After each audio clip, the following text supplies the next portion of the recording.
Kenyatta Jackson Jr.'s Media Days buzz proves he's a powerhouse ready to lead and dominate this season.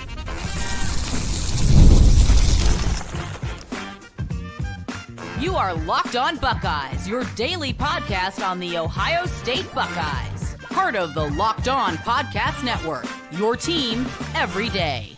Welcome in, Buckeye fans, to your Feel Good Friday edition of Locked On Buckeyes, which is your daily Ohio State podcast, part of Locked On Podcast Network, your team every day. I'm your host, Jay Stevens, Veteran Sports Talk host, delivering passionate coverage about your Buckeyes. And today's episode is brought to you by FanDuel. Right now, new customers can get $150 in bonus bets when your first $5 bet wins. During today's show, we will dive into what Sherrone Moore had to say about Jeremiah Smith, as well as numerous Buckeyes that are emerging as leaders. But first, every year during Big Ten Media Days, looking forward to hearing from the three Buckeyes that are representing the team during that event, as well as Ryan Day.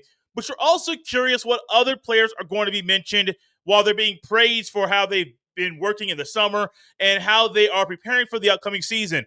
And Kenyatta Jackson Jr. was praised by numerous people at this event because he has taken the necessary steps on the field and as a leader to dominate in the upcoming season. And honestly, the hype feels earned. You don't get that kind of praise on a stage like that unless the coaches and teammates believe you're about to take that next step. Jackson Jr. has always had the size, the burst, the traits, but now he's adding the leadership to the mix as well. That's what separates good players from great ones. Fall camp is the next step, and all eyes will be on number 97 to see if he can anchor this defensive line and set the tone every single day. If he keeps rising, Ohio State's defense is going to be a problem for everyone they face, and I believe it's going to be a problem for everyone they face because not just is Jackson Jr. being a guy that's taking the necessary steps to get better, but if he is doing it, you can rest assured that there are going to be other guys that maybe played a lot last year that are going to be taking the necessary steps to be just as dominant in the upcoming season. But for K-Jack specifically, y'all, I have been waiting for this young man to blow up and for his time to come for a while. I remember after his second year in Columbus, I think it was at Big Ten Media Days, Ryan, they said, hey, he already has pro size right now. You don't make a statement like that, especially for Ryan Day, unless it's real. And Ryan Day has learned to be very calculated and very specific in what he's saying, even going to different interviews and making the same key points in every interview. It doesn't matter if it's one from CBS Sports or if it's Josh Pate or if it's the Big Ten Network. Doesn't matter. Ryan Day has his talking points. Ryan Day has the things he wants to talk about. And he's going to try to fill in all those talking points in every single interview, which is why a few years ago when he mentioned Jackson Jr. already having NFL size, I thought, man, maybe he's going to, not so much split time with JT or Jack, but play a little bit more than a guy that's entering his second year being behind Tuimoloau and Sawyer, who are really good edge rushers. But he didn't get the extra reps. He did get extra reps, but he wasn't going to steal snaps from the other two guys because they were so good. They were so dominant. But now it's Kenyatta's time to shine. Jack and JT are now in the NFL with the Steelers and the Colts. And while they're gone, it's Jackson Jr.'s time to lead that room. But he's not leading it alone. Caden Curry is another guy that's his running mate that's been working alongside him or opposite sides of the defensive line for a very long time. And they push each other every single day. If Curry wins a rep, okay, Jackson Jr. has to come back and win the next rep. And those two individuals are the perfect types of guys you want in any room at Ohio State, but especially the defensive line room that has a lot of new faces, a lot of guys that are going to play a lot of ball this year. I mean, you can go up and down the line. We can harp on Bo Atkinson and Logan George and CJ Hicks move to the edge and all those things. When you think about the younger guys in Epi and Zion Grady and even Joshua Mickens, who my dad talked to me about recently, wondering if Mickens was going to be taking that very next step. Well, Mickens' trajectory is not Jackson Jr.'s as far as being that type of player. But Jackson Jr. can help Mickens, who is still figuring things out, to put it all together and to show that he's ready to be a guy to get more snaps, maybe while Jackson Jr. is on the team. I know that someone said that Jackson Jr. is going to be a future first-round pick. I don't know how to go that far.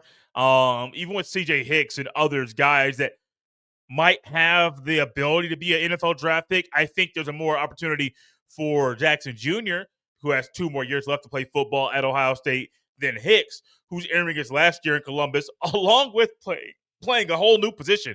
Because the previous 3 years for Hicks, played, 10, 12 games on average in every single season? But he was playing outside backer, and he was struggling to put it all together. That's not a knock on him. It just takes some guys a little bit longer to do that. If you think about the offensive line specifically, most of the time, you don't think a guy is going to be a force in year 2 on the offensive line. I say most of the time because I immediately thought about Paris Johnson Jr., who played the national championship during his true freshman season. His sophomore year, he was a starter at right guard. His junior year, he played his true position of left tackle. Then he went off to the NFL, and he was a top 10 pick. That was in my mind when I said, most of the time, because Paris Johnson Jr. was a little bit different. K-Jack this year could be a little bit different. He can be a force on the edge. I don't have his height and weight all off the top of my head, but just by looking at him by the naked eye, he has NFL size. He has the NFL quickness off the edge. He has NFL length. Now, all he needs is game reps as a starter. That's literally it.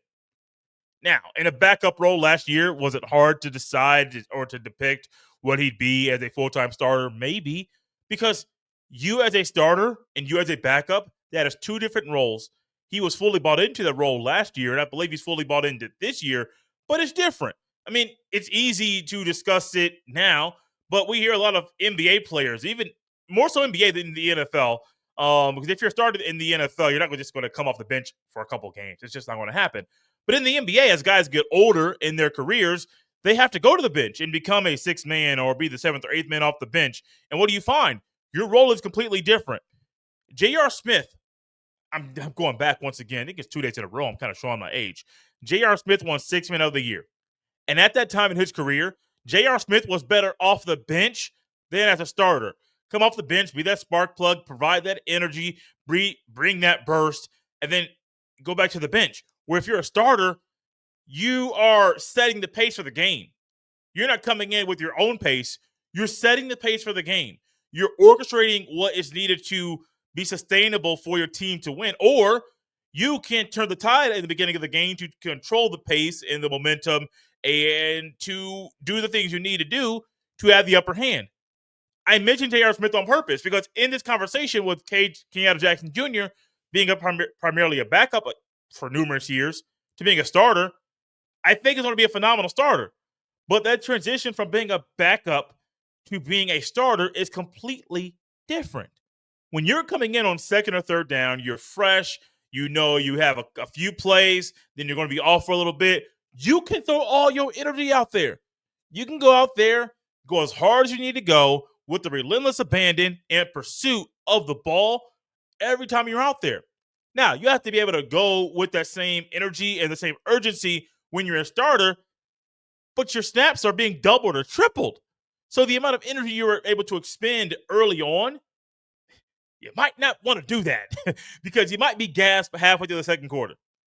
I believe, just like Jeremiah Smith and Ryan Day and other Buckeyes that heaped high praise on Kenyatta Jackson Jr., I myself will do the same thing. Am I going to go as far to say he's going to be a future 1st-round pick? No. I haven't seen enough game film to make that bold prediction, but I will make a bold prediction here. This young man has the goods. It has everything that he needs to be able to be a future All-Big Ten guy this year, and he could easily lead the Buckeyes in sacks in 2025. I'm not normally a bold prediction guy, especially on a Feel Good Friday, but while that feels like a bold prediction, I believe it's the accurate one that we're making right here on the Feel Good Friday. Y'all, it's the Friday before fall camp starts. That's blowing my mind. But what's also blowing my mind is some of these Buckeyes are emerging as leaders that were getting a lot of high praise at Big Ten Media Days. This episode is brought to you by FanDuel. Summer sports are in full swing, and whether you're all about baseball under the lights, golf on the green, or high-stakes soccer action, FanDuel is the best way to make every game even more exciting. You're already following the action. Why not make it a little more thrilling? With FanDuel, you can get in on the game while your friends are getting sunburned at the beach. I've been using FanDuel to track my favorite matchups, and the app keeps it fresh with new daily promotions and fun ways to bet. It's easy to use. fast to pay out, and makes even regular season games feel like must-watch events. New to FanDuel, new customers can bet just $5 and get $150 in bonus bets if your first bet wins. Open the app today or visit FanDuel.com to get started. Thank you all for tapping Locked On Buckeyes and making this show your first listen of the day. When I was reading that ad and thinking about baseball under the lights and stuff going on in the summer, I literally had a flashback to what happened right before I recorded today's show. Being able to be a part of the Alliance Fast Pitch Championship Series right here in Kokomo, Indiana, seeing some of the best softball players. Today it was a 16U level. Last week it was some of the best, the top 40 softball players at the 18U level before going off to play Big Ten and SEC softball. It's fun. Summer sports are fun, especially seeing softball, which normally is not a sport that I watch in the summer. If I do it on TV, it's not live and in person. But while I was there live and in person, I was very excited to see the next generation, those that are coming up to lead the softball and to compete at a very high level, could very well be future Ohio State Buckeyes that I was watching today. But while I was watching players that could be future Buckeyes, there are guys that are currently Buckeyes that are emerging as leaders. Now, one of the names on my list here, these are guys that were also hyped up at Big Ten Media Days, was already a big-time leader a year ago, even in a backup role. He is someone that has already been receiving high praise from Mickey Mariotti and Ryan Day and Brian Hartline and everybody else on the team and the coaches, because his leadership is something that is needed for this team to be successful.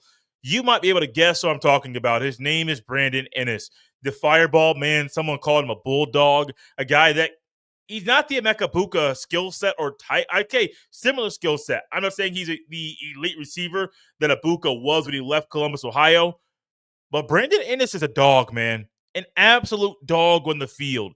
And now that it's his time to shine, to be a full-time starter right there in that slot, I hope he is a full-time returner, both with the punts and the kickoffs. If you want to pull him out and put Mylan Graham in, great. If you want to pull him off a punt return and put Caleb Downs in, great. I am cool with that, because I think Innis at times is going to need to be able to rest up a little bit. Cool. Caleb Downs, we saw what he did a year ago, returning that punt back against Indiana and put that peace sign up as he went into the end zone. Not mad about that, especially with those white gloves. That thing stuck out. But what's going to stick out this year is Brandon Innis' leadership. Every single day, his dog mentality is going to be rubbing off on his entire teammates, on the entire team, because you need players like this on the team. And knowing that last year he emerged as a leader in a backup role, I think this year his leadership is going to be on a whole nother level. The level that is going to be needed for a guy to lead in that room. But not only is he emerging as a leader this year, Carnell Tate is too. Kind of his running mate, where you have Jeremiah Smith on one side, you have Tate on the other, you got Innis in the slot. But the one thing about this receiving group that is not the norm for most schools in the country, your two outside receivers would also be elite slot receivers. Now, Jeremiah Smith is going to be a part of Locked On's top 100 list, top 100 player list in the country that's coming out next week. Be on the lookout for that, and you will see where Jeremiah Smith, potentially Caleb Downs, and Sonny Styles fall in that list. I know a couple of those guys are already in that list. I don't know the full list yet. We're going to find the thing out together, because I do know Jeremiah Smith is a dog, and he can play slot. He can play on the outside. He can go in motion and do everything you want from receiver, and he would do it at any elite level. While Carnell Tate is not on the same level as Jeremiah Smith, I do believe he could be somewhat of that Swiss Army knife. He is more of that, I won't say possession receiver, and that's trying. I hate saying that, because that already puts a certain thought in people's heads. When Tate is truly a number one receiver, but he's in Columbus, and he's not allowing that ability, that he's not allowing his role as a number two receiver to diminish what he's going to be this year. I think Innis and Tate both being leaders, along with Jackson Jr. emerging as a potential star on the edge, as well as a leader for the team.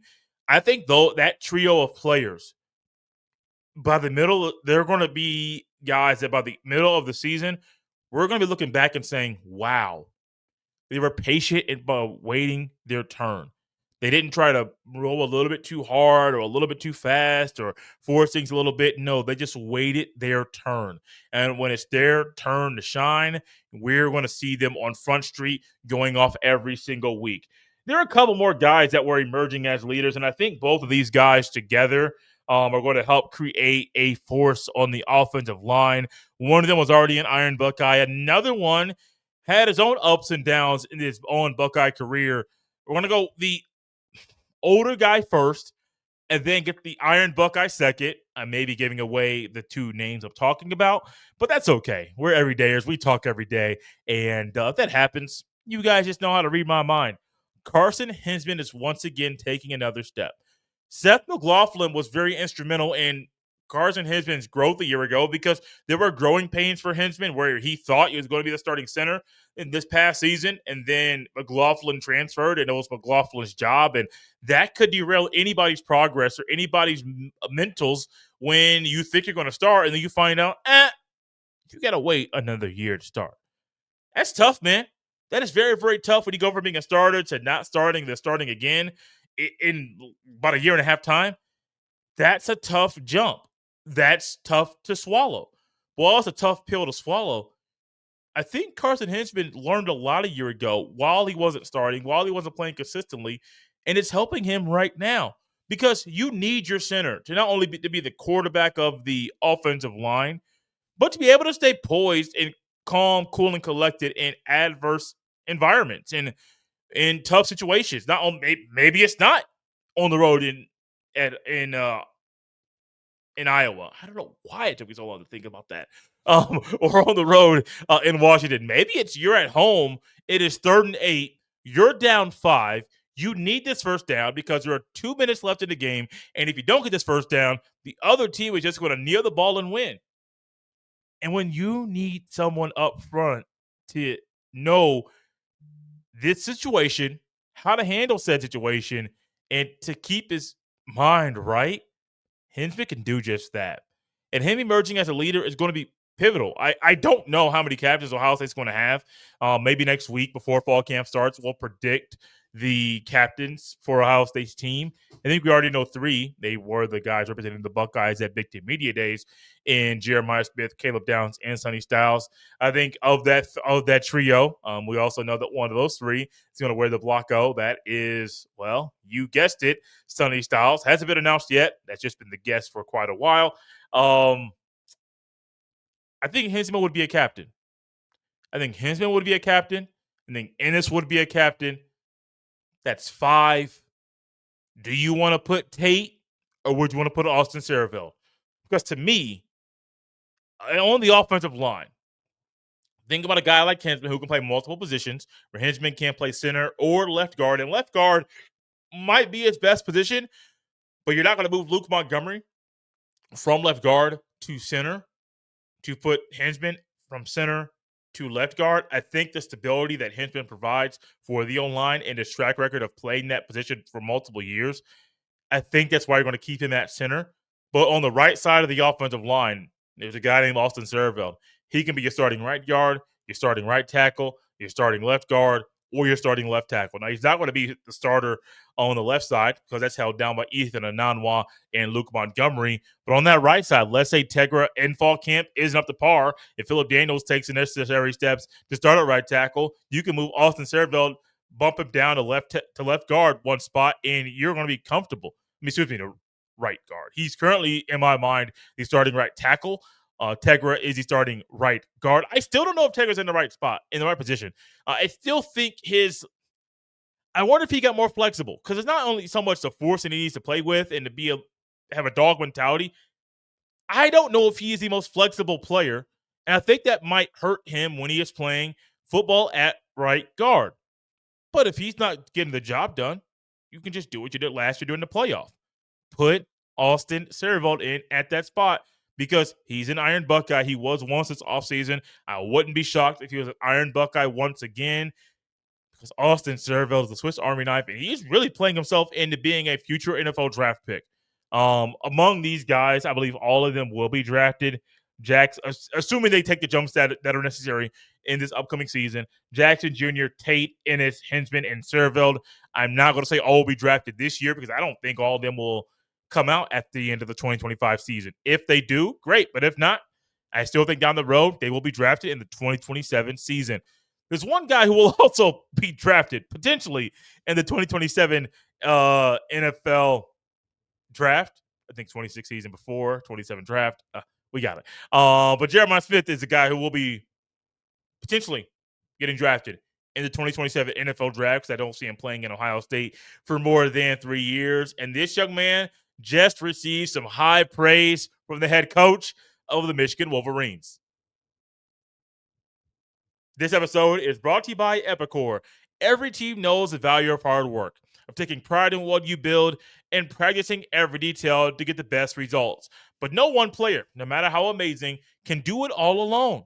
Working together makes getting the win easier. At Epicor, the All-Stars are the hard-working manufacturers and distributors who create and deliver the things we all need, from aerospace to electrical to medical devices. Epicor ERP solutions are created by industry experts to help make every day easier. Seeing your whole supply chain is easier. Managing logistics is easier. Responding to price changes is easier. From small businesses with big dreams to growing enterprises with a global vision, we'll equip you with the right tools to move forward, think ahead, and lead the way. Because as the clock ticks down, you need to make the most of every hard-working minute. Easier doesn't cut corners, easier takes the lead. Discover your success at www.easierwithepicor.com. That's www.easierwithepicor.com. Thank you all for tapping and Locked on Buckeyes and making this show your first listen of the day. I mentioned it earlier in the show, but as I'm sitting here right now, recording this episode on a Thursday evening, I am thinking about what's to come next week. And that is for the beginning of fall camp. Some of you might be there in Columbus enjoying the opportunity to watch fall camp. You have to buy tickets, and you can be there and have a very unique experience. Well, that's a very unique experience. The Buckeyes are doing some things this fall camp that could lead to something special happening. You have the preparation to figure out who's going to be the starting quarterback. You got to finalize your starting offense and defense, as well as your special teams units. You need to do the right things to prepare for Texas Week 1, as well as take the necessary steps in July and August to beat Michigan Thanksgiving weekend. And while you can prepare now to beat Michigan, the preparation doesn't start now. That was something that started as soon as the Buckeyes won the national championship. The very next day, it was on to 2025, that season.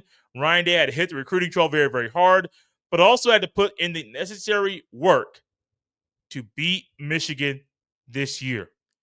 And I mentioned Michigan along with fall camp. There's a 4-game losing streak. But Sherrone Moore took the podium at Big Ten Media Days on Thursday, and he had this to say about Ohio State star wide receiver. Quote, "He's probably the best college football player that's out there. He's elite," end quote. Now, I know Sherrone Moore is a guy who actually I watched when he was there at the podium. He handled that very, very well. I did not see the interviews, and he had the breakoff session or the table session there for an extended period of time to ask him questions. But his 10 to 15 minutes behind the podium that was live on the Big Ten Network, I was watching Sherrone Moore and thinking, he is handling this a lot better than I expected. I mean, you have the spotlight on you once again. You learn from your previous times being at the event. But also, he was just being a head coach. But while being a head coach, he didn't have to praise Jeremiah Smith like this, but he did. And he's basically saying you the best in the country without saying you the best in the country. There's a lot of respect, especially when you are a coach who is the head coach in Michigan. And we all know what that rivalry means. You could have said, "Oh, man, he's cool. He's a guy. He starts for Ohio State." But he went a little bit further and said he's probably the best college football player that's out there. He's elite. When the enemy says that, I'm only calling him the enemy because he's the head coach of Michigan. That's the only reason. I've never met Sherrone Moore. I don't want anybody to think that Sherrone Moore and I have beef. I am not going that far. He's the head coach of Michigan. He is coaching for the enemy. And he said that about Jeremiah Smith. He's not wrong. I mean, he's not wrong at all. If you don't want to go as far to say he's the best in the sport, I get it. I will go that far and say that. But if you want to go that far and say he's probably one of the best, hats off to you. Hats off to you. For just stating the obvious. I appreciate it. I really, really do. Let's say Jay trying to bash Michigan or be very sarcastic. No, this is real because Sherrone Moore didn't have to do that at all. But Sherrone Moore went a little bit further, and he made some more comments when asked about how Michigan slowed down Jeremiah Smith in that game. I'm tired of talking about it, but it's all we have to do. Sherrone Moore said this, quote, "Can't give away all the secrets because he's pretty good, but you do everything you can to make sure the quarterback is uncomfortable," end quote. Well, he didn't give away the secrets of the secondary. Some of the secrets of the secondary. He did give away a formula that worked for Michigan a year ago. And if I am Ryan Day, while preparing for the upcoming season, you have to make sure you're off at the line with your starting five and your backup five. Figure out ways to make your quarterback comfortable. Because what Michigan did in that game, and I think it may have been a designed run or a scramble, I forget, but they got a clean look on Will Howard. Popped that man, and they made him uncomfortable. It wasn't what they were doing with Jeremiah Smith per se. It was getting a little bit physical and roughing up Will Howard that caused that game to not go the way it should have gone. Michigan was not better than Ohio State. Wait, on that day they were. The records, the outcomes, the postseason appearances, it's clear that Ohio State had the better team. But on that day, they didn't. And part of the reason was because they made Will Howard uncomfortable. And if I am Ryan Day, while that is a true statement that Will Howard was uncomfortable, you got to look at that and say, what can I do to make sure the starting quarterback is comfortable in that game? Or what can I do to make sure our quarterbacks and offensive line and running backs and tight end room are on the same page with pass pro and with blocking to make sure that our quarterback is comfortable? Now, some of that is making sure you have guys on the outside that can get open. I think the Buckeyes have more than enough guys that can get open. Max Clare is the best receiving tight end Ryan Day's ever had. Jeremy Rucker was supposed to be that guy. Didn't take those steps in the receiving game. Case Dover took necessary steps to get better. Max Clare is better than him. I think Case Dover is a better all-around tight end. But if I know Ryan Day in Ohio State, you're going to see Max Clare be a phenomenal blocking tight end along with his receiving hands, receiving ability that are going to make Ohio State really, really good. I applaud Sherrone Moore for what he said. He is not wrong with anything he said. But he also went on a little bit further to discuss the game. Quote, "You got to do everything you can to put the game out of his hands," speaking of Jeremiah Smith. But it's going to be hard to do that. So you're going to do everything you can as a team to go win. Offensively, special teams, defensively. It's got to be a team event to win that game. We'll get to that game when we get there. We think about that game enough. But last year's game was an awesome performance from Wink Martindale and our staff. I mean, he's not saying anything wrong. But I'm going to close the show out with this little comment about Ryan Day. Because as Ryan Day was not there, I don't believe Ryan Day was there in Vegas on Thursday. He can hear this and he can read these quotes and he can know what Sherrone Moore is saying. But you have to be able to learn from what he is saying, take it to your advantage and say, he is not saying anything we don't already know. But he is being very open and vocal about what happened a year ago, what Wink Martindale did, what the formula was to potentially take Jeremiah Smith out of the game and figure out ways for Ohio State to not allow that to happen again. It is going to be tough. Michigan is going to be better this year. I am not going to sit up here and say, oh, they're going to be basically a 7-5 team again. No, Michigan, or 7-5, 7-6, I don't know what they were. But 7-6, I think. Michigan's going to be better. Ohio State's going to be really, really good. When both of those things are true, you can't rely on the things that happened a year ago. It's a different team. It's a different formula. You have different coaches. But what you can do is maybe look at Matt Patricia.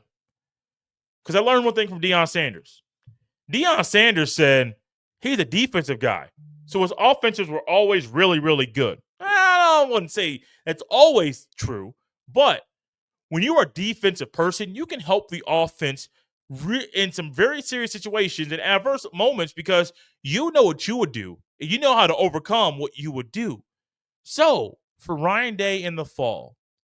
You can prepare right now for that game, but in the preparation for that game, Ryan Day and Brian Hartline, Coach Key, and Matt Patricia should probably meet about, well, Michigan's defense did this year ago. They might do some of those same things again.